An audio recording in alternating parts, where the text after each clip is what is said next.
Your gut is super important and it is responsible for regulating inflammation, waste elimination, hormone production and regulation, and it also helps with immune system support, your body's immune cells, and digestion and nutrient absorption. Your gut is responsible and has key functions for many, many things. But inflammation is the thing that destroys the gut. So much inflammation is in today's foods. It's in foods in the grocery stores. And these so called inflammatory ingredients are everywhere. I'm going to be sharing with you three of the worst and the most common inflammatory foods and ingredients in this video. I'm going to be sharing them with you, and by all means, I hope this video helps you out. So, number one, the most inflammatory thing I think out there, and is on the rise, is seed oils. Soybean oil, canola oil, sunflower, cottonseed, peanut oil, specifically the corn oils, are super inflammatory. Even soybean oil. These oils are very, very high in omega 6s. And when your omega 3s and omega 6s are in balance and you're consuming way too many omega 6s, it can cause a lot of issues. And most of the food that people are consuming, they're eating out, they're eating chips, they're eating snacks, even plant-based milk have these omega 6 oils, these seed oils, which is ridiculous. So this right here is a big cause of inflammation. They're way too high in omega 6, go through so much processing. We're not even supposed to be consuming these terrible oils. Or at least the best thing you could do is reduce. The second thing is processed foods, whether that's chips, whether that's pizza, frozen foods.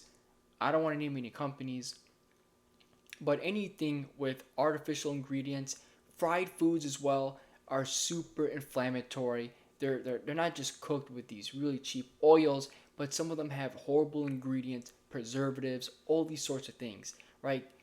Ketchup, for example, can have high fructose corn syrup.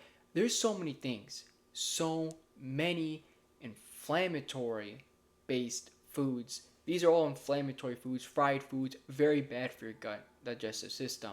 Fast food is also horrible as well. Fast food, you don't know what they're putting in there, whether it's MSG. That's very addicting, by the way. They're putting preservatives. The meat is incredibly, seriously processed.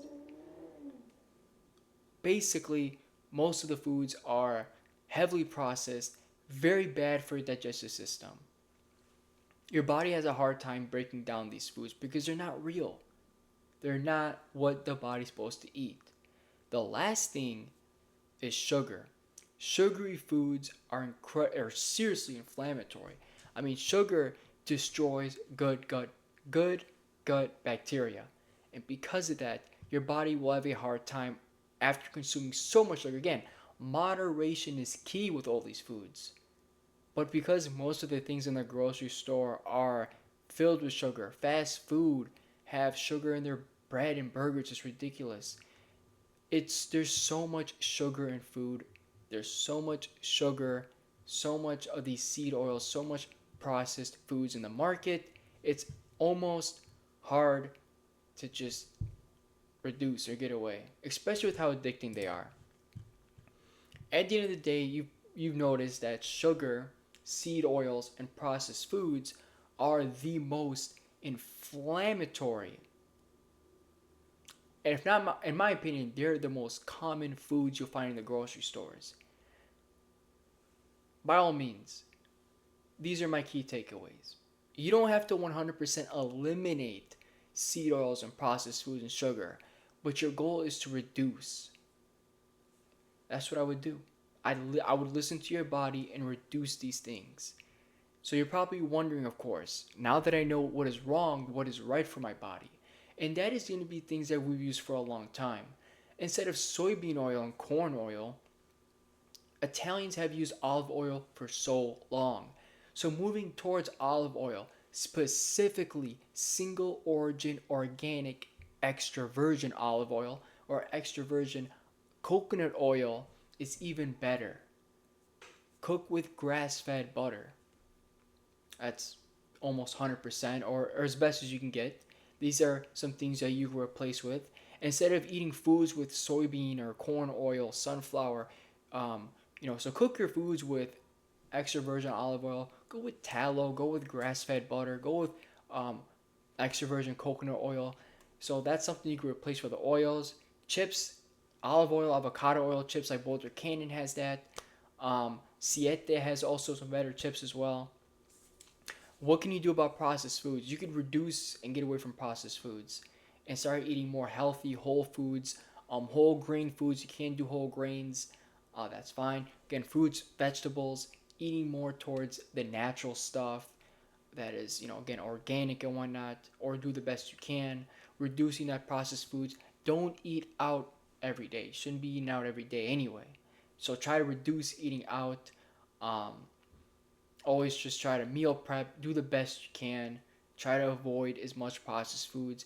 Processed foods, again, it's not just fast food, it's not just restaurants, packaged frozen stuff. Most of those are bad.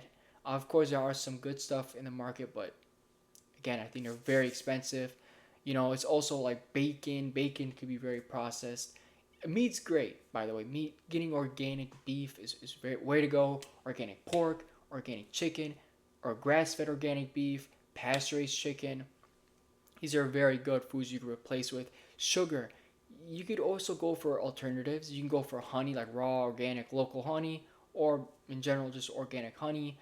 Um, Maple syrup. Make sure there's no added sugar in these things. If you want to replace sugar, it's a better start because honey and specifically honey, I should say, doesn't spike as much as sugar. It does spike, but not as much as cane sugar or high fructose corn syrup. It's at least not as bad as high fructose corn syrup. I'll tell you that right now. Organic raw honey is far superior and better for your health than high fructose corn syrup.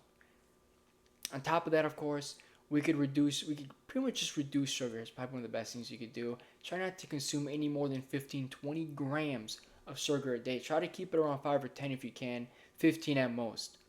That's just a good way and a good start to reducing inflammation. I know most people consume like 15, 20 grams a day, don't even realize it. So, by all means, I hope this video helps. I want to thank you all for watching. Thank you. I appreciate everybody for watching. If you guys like the content, hit the like button, subscribe for more, and there will be more content being uploaded. This channel is all about helping people get healthier. It's all about showing a holistic approach to health, a simple, natural way to healing and bettering yourself and your health. Thank you all for watching. God bless, and I'll see you next time.